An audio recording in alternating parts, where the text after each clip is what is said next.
What's up, everyone? Howler here, coach of your Delta Gligers. Today I'm bringing you the Week 2 Team Builder for Season 3 of the R League. We are going up against Kyle A, the man who has never lost, and his Miami Donphans. You can see his team over on the right side of the screen. He won his first week's match 4-0, I believe, against Gray. So this week he's got the double dose of OG rejects to start off his schedule. Go figure. So, you might have been looking forward to seeing the debut of our new pickup Diggersby. Instead, you are going to have to wait a little bit, at least a week, and instead you're seeing the debut of our other new acquisition, which we'll get to in a minute, Caracosta, which I really wish was still Amistar. I want my goddamn Amistar back. Oh well. We can't have nice things in the R League this season. Anyways, so let's just get started with this Comfey. This team is very offensive, very setup heavy.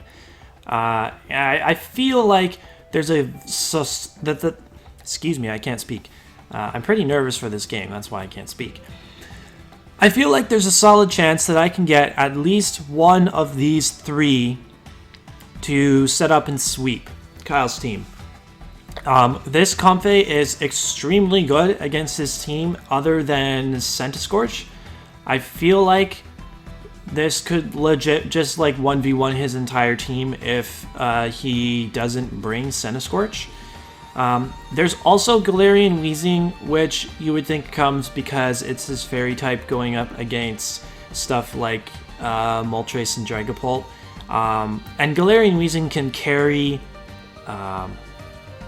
Clear Smog, which would stop Comfey, but I would still be getting quite a bit of damage off against Galarian Weezing, and then the only way he has to recover that HP is Pain Split.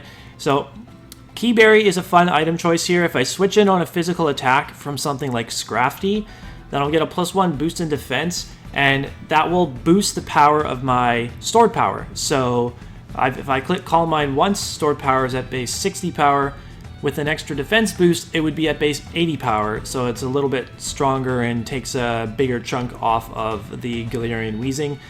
If we get to +2, like say the Galarian Weezing is not the default answer to Comfey, then we should be knocking it out with stored power at +2 because we do have an extra boost in special attack, and the power of stored power is increased to at least 100, maybe even 120 if we have the Keyberry boost on top of that. And then Draining Kiss is really good just against everything else besides the Weezing and Centiscorch, recovering our HP.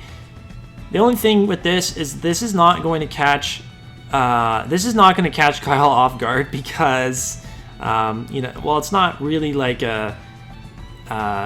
it's your everyday Comfey set, but the reason I say that Kyle will be especially prepared for it, I think, is because Gray brought Calm Mind, Iron Defense, Draining Kiss, Tapu Fini against him. If I remember correctly. I don't know if it was Iron Defense. That I might be confusing that with a different match that I saw, but it definitely had Draining Kiss, from what I remember. So fairy types with Draining Kiss. This one gets priority, and this one is not weak to Zapdos or Vanillux, which he had in the other game. Speaking of Vanillux, I really hope I don't see that Pokemon. I did not prepare super well for Hail at all, but if it comes, then we're just going to have to deal with it, aren't we? At least Comfey can deal with it. Comfey can deal with Vanillux, but then I guess we start Draining Kissing Arctovish, and since we have the priority against Arctovish, then Fish's Rend isn't as strong. Because it has less power if it moves second. So Comfey doesn't like Centiscorch. Caracosta loves facing Centiscorch. It can Shell Smash up in front of anything because we are bringing Heavy Duty Boots Sturdy, similar to Crustle, which gets Sturdy and Shell Smash. If you bring heavy-duty boots on it, you guarantee that you can get off a Shell Smash in front of anything.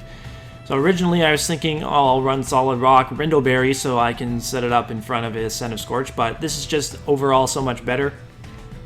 He can bring me down to 1 HP with a Power Whip if he has it. If he wants, then great, I'll still get my Shell Smash off. I can even set this up in front of Zapdos if I really want to. This thing is so slow. Jolly max speed Caracosta after a Shell Smash outspeeds timid max speed Starmie, which isn't very fast, relatively speaking. It's the fastest Pokemon he has on his team, but we only outspeed it by 1 point after a Shell Smash. This is why I want my Amistar back.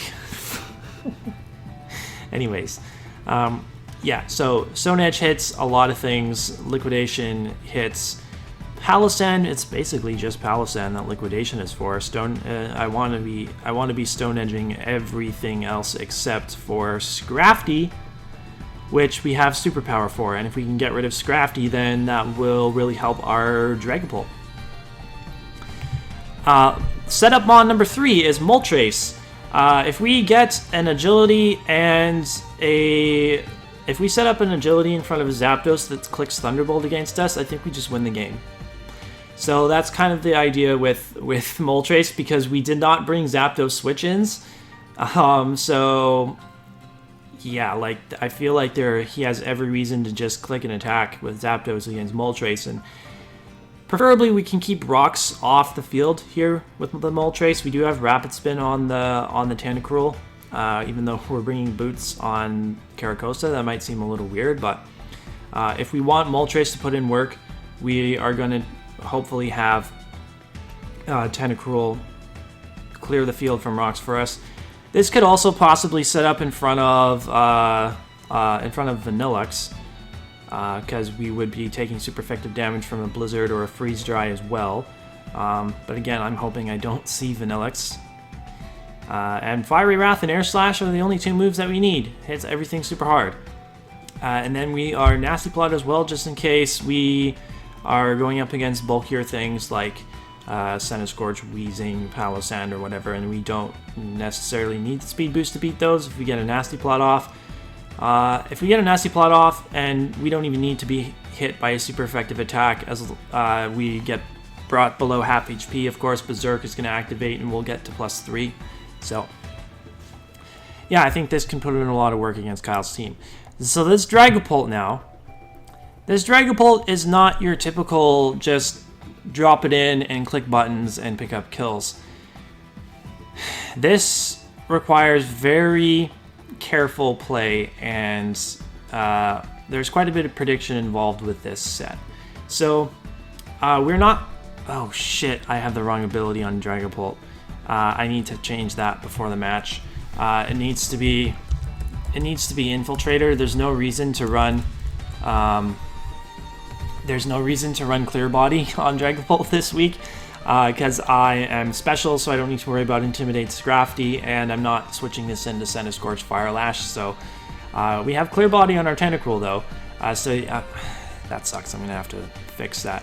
But anyways, the idea behind this is he has a lot of Pokemon that only have one move that can hit Dragapult for good damage. Like Zapdos, it's dual stabs, electric, and flying. We resist electric, so as long as he's not super offensively invested, Thunderbolt or Volt Switch or whatever should not be breaking our substitute. So if we go for a sub, as he goes for an Air Slash, for example, we can disable the Air Slash on the following turn, and then he has no attacks that can break our sub, so we get a free sub up. We can Will-O-Wisp anything to just maybe cripple it, like we could possibly cripple a Scrafty. We can't Will-O-Wisp the what's the thing called? The Scent of Scorch, obviously. So preferably we can get that thing Toxicked. We have Toxic on our Cobalion for that. And then we just have enough speed for Starmie. That's all we need to outspeed. And we actually, with our bulk also, we will not have our sub broken by Centiskorch's stabs, even if it's adamant max attack. Again, the only thing Centiskorch can do to Dragapult is knockoff. So if we disable knockoff, then we get a free sub. So I think this is a pretty cool set. Tentacruel, as I mentioned, rapid spin support. This is the switch into Centiskorch because we have clear body, so Fire Lash will not lower our defense. We can Scald that thing. Starmie is very free to come in on this, and because I don't have switch-ins to things, I have Assault Vest Mirror Coat. Now, Assault Vest's not going to help us if he is Psy Shock, but because we are heavily physically invested, defense invested, hopefully we can take a hit from that, and Mirror Coat still works against Psy Shock. I really didn't think I needed another move, but so we threw Dazzling Gleam on here because it hits Scrafty 4 times super effectively. I can't tell you what these 20, 20, 20 are for, but it looks nice. I have to give a shout out to the members of the front office who helped with this team quite a bit. I gave them a framework, and then I needed help to finish it, and lots of different people stepped up, mainly Aquarius, so I really appreciate them for helping out. And you should go check out their channel. They post some really good quality Draft League tutorial videos. Very, very underrated content creator. You should go check them out. Yeah, so last but not least is Cobalion. Even though this was the last Pokemon added to this team, I need something that can deal with Arctovish if Arctovish comes. So we are almost max physically defensive. We can close combat the Arctovish. We can pivot in against other things and get slow Volt Switch off. I want slow Volt Switch off against Zapdos. I don't care to outspeed Zapdos because I want to get Dragapult in against that. Or if it's late enough in the game to where Moltres can sweep, possibly just Moltres. And yeah, so I prefer to Toxic the Zapdos on the switch and then get a slow Volt Switch out. But it won't even be a slow Volt Switch if he doesn't if he doesn't invest in speed at all. So perhaps I should have ran negative speed nature, or just, well, not negative speed nature, but just reduced IVs in speed, but we're not going to worry about that at this point. The main reason we have Stone Edge isn't necessarily for Zapdos, but Centiskorch, and we will also get an Expert Belt boost on that, and we should be KOing any variant of Centiskorch. And if Centiskorch goes down, then Dragapult does a hell of a lot better, Comfey does a hell of a lot better, so may as well throw that on the moveset. And we are Expert Belt because we, like I said, we need to be able, if we're building this to take on Arctovish, then it needs to be able to KO Arctovish. And Arctovish is obnoxiously bulky. Like, it is very fat. So I needed the power boost from Expert Belt for the close combat super effective attack to actually have a chance to knock out that Pokemon. So that's why I made that. That's why I made that choice. Offensive item choice on a defensive Pokemon seems weird, but anyways, that's going to be our team. If you're excited to see the battle tomorrow, make sure you leave a like on this video. Comment down below. Let me know what you think of your team, or of this team, of my team. English, holy crap. And don't forget to subscribe to the channel so that you keep up with all of our Draft League content. We will see y'all tomorrow.